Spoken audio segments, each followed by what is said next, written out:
Hey YouTube, I've been talking about doing this for a while, and this is going to be a very technical video, so, no video switching. I'm basically just going to talk and go over history aside. We're going to talk about that myth, the mythical creature known as the Apple viruses, because we all know that Apple computers get no viruses, and that the proliferation of viruses, worms, and Trojans has absolutely nothing whatsoever to do with market share. Hopefully I said that with a straight face, because that is a very laughable and difficult concept to say with a straight face.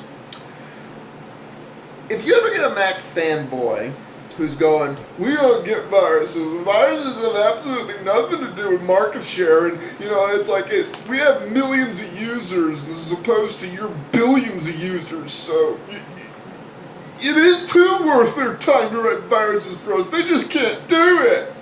Here's how you shut him up. Here's a little historic fact. In 1982, when Mac had a good market share, and everything was on the upswing for Apple, and everything was going good, and Mac was the hip, pretty much the personal computer. Somebody by the name of Richard wrote something called Elk Cloner. That's right, ladies and gentlemen. The first computer to bring viruses to the masses was an Apple computer. Now, technically, this was a worm, because it spread itself, basically, if you were stupid enough to stick a floppy disk in a machine that was infected, it would spread itself to the floppy disk and then spread itself to the machines you loaded the floppy disk in, because that's just what computers did back then. And, this was directly tied to market share. These were the computers being used by personal people. This was the computer system, so you made the virus for it. This is also before this stuff was technically illegal, so this is when people were just seeing what they could do with computers. Now, let's leap forward to more modern stuff. February 2006. OS 10, there was a worm called Leap A. Now, I should point out that this was a lab conditioned worm, and this began to spell out that OS 10 is not immune to viruses, and Apple won't necessarily fix them because it took them a while to patch this sucker. What this was a worm that spread via the IM system. If you were using iChat, you were vulnerable to this. And Trojans and other things could have been coupled with this and taken advantage of your system. Would it have had full root access? Well, not unless you installed it. Not unless you provided it with your main admin password on the Mac. But it can still do other things even without that. And Linux is just as vulnerable to this stuff. The thing is, Linux never stands up on a podium and goes, I never get sick. We don't pretend the problem doesn't exist. I don't care what OS you're on, you're susceptible to attack. If you want to be unsusceptible to attack, here's how you do it. You close every port on your computer, including port 80. You don't have the internet, you don't have any networking, you don't have anything, but you're existing in a little box you have absolute control over, and unless you do something stupid, you're fine. Short of that, you're vulnerable, and you just need to accept that. It has nothing to do with which OS you're on. Some are more secure than others.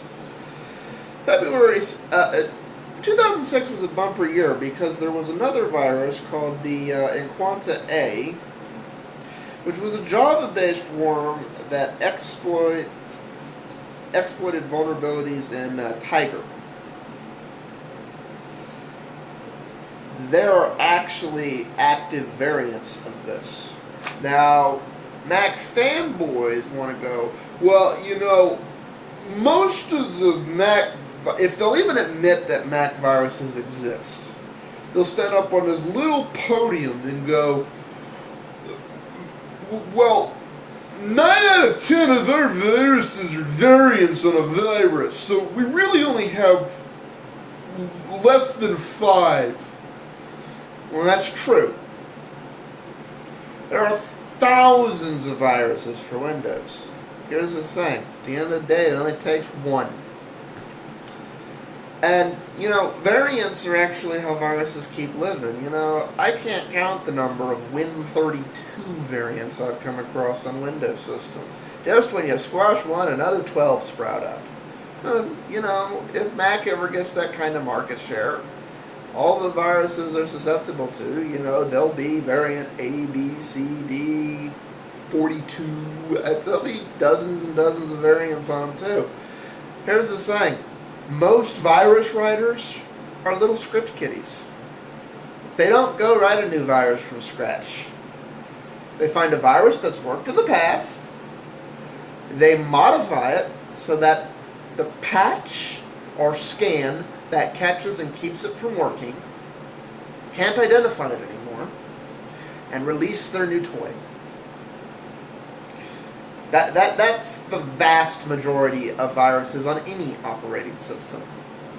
Most virus writers are not revolutionary, you know, ooh, I'm going to make a whole new virus no one's ever seen before.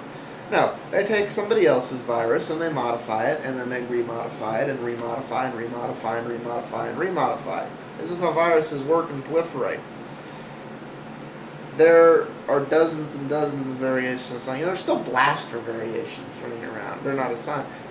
Like those Win32 variations. Let me try and think of another predominant Windows virus. So, you know, saying that, well, most of them are variants, well, that's true on Windows too. It's also true on Unix and Linux. There's the original virus, and then somebody goes, ooh, nice toy. Let me play with it. Moving on, a little later in 06, there's the flaw that put pretty much every operating system at risk. It was a Java flaw.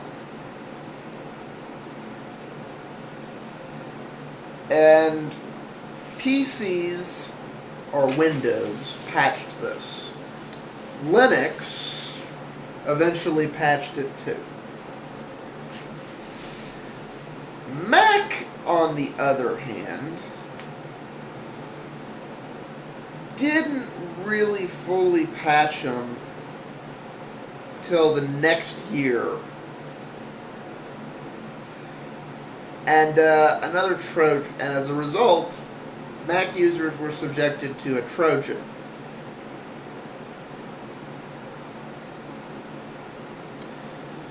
So we'll go into that in the next video because I need to actually go into that a little bit. Oh, I'm sorry, this isn't the Java one. Oh, the Java one was that too. This is the DNS one. I apologize. I forgot. Twice now, Apple has dropped the ball on patching a known cross-platform flaw. I forgot. I thought it was only the one. And we'll cover up that one in the next part. Peace out. See y'all on the flip.